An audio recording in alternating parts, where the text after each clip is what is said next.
Mind mapping एकूण 3 marks आहे. आता या ठिकाणी त्याच्या अनुषंगाने मी काही एक्झाम्पल्स घेतलेले आहेत. तर आता आपण हे एक्झाम्पल घेऊया आणि मग आपण काही मुद्दे डिस्कस करणार आहोत. सो आपल्याकडे आहे इफेक्ट्स ऑफ म्युझिक. आता मी असं लिहिलेलं आहे, याचं प्रेझेंटेशन मी असं केलंय. अर्थात तुम्हाला एक्झाममध्ये कलर्स किंवा असे स्केच पेन्स, क्रेयॉन्स वगैरे नाही मिळणार आहे किंवा तसं युजही नाही करायचे. तुम्हाला फक्त तुमचा जो काही ब्लॅक किंवा ब्ल्यू पेन असेल तर तो तुम्हाला तिथे वापरायचा आहे. हे मी छान दिसावं किंवा तुम्हाला अट्रॅक्टिव्ह वाटावं यासाठी केलेलं आहे. बट एक्झाममध्ये असं नसणार आहे. तुम्हाला कुठल्याही एकाच कलरच्या पेननी हे करायचं आहे. कलरचा म्हणजे ब्ल्यू किंवा ब्लॅक जो असेल तो. ओके. सो बेसिकली मग तुम्ही व्हेरिएशन कसं देऊ शकता, तर या ठिकाणी मी ते बॉक्स काढलाय. तुम्ही क्लाउड्स काढू शकता, तुम्ही सर्कल काढू शकता, तुम्ही जे पण कुठला पण कलर आकार तुम्हाला येत असेल तर तुम्ही ते ड्रॉ करू शकता.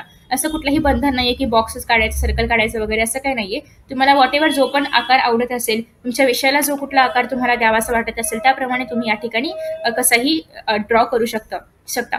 ओके.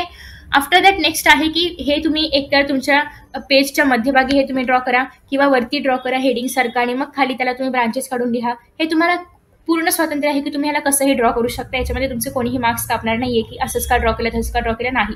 पण ते अट्रॅक्टिव्ह असावं किंवा ऍटलीस्ट सुंदर दिसावं किंवा परीक्षकाला ते वाचावंसं वाटावं. ओके. सो आता मला काय करायचं होतं, 3 गुणांसाठी आहे तर मी ते लक्षात घेऊन या ठिकाणी 3 ॲरोज दाखवलेले आहेत. असं काही कंपल्शन नाहीये तुम्ही 4 दाखवा, 5 दाखवा, वॉटेवर दाखवा. पण जस्ट एक तुम्हाला अंदाज यावा यासाठी मी या ठिकाणी 3च ॲरोज दाखवलेले आहेत. जेणेकरून असं आपण एक मानू शकतो की हे एका मार्काला आहे, हे एका मार्काला आहे, हे एका मार्काला आहे. ओके. बट असं काही कंपल्शन नाहीये. मी जस्ट या ठिकाणी एक अंदाज बांधलेला आहे आणि तुम्हाला या ठिकाणी दाखवलेला आहे. ओके. सो आता सगळ्यात पहिल्यांदा इफेक्ट्स ऑफ म्युझिक काय काय असू शकतात. एक फिजिकल इफेक्ट आहे, इमोशनल इफेक्ट्स आहेत, मेंटल इफेक्ट्स आहेत. हे मी 3 याचे असे ग्रुप्स तयार केले.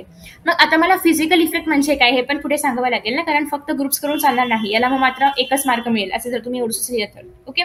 विषयाशी निगडीत आहे. अर्थात काही विषयाला तुम्हाला असे अजून सब ब्रांचेस नाही तयार करता येणार. काही विषयाला येऊ शकतात. सो ते अगेन डिपेंड्स ऑन की तुम्हाला विषय कुठला दिलेला आहे.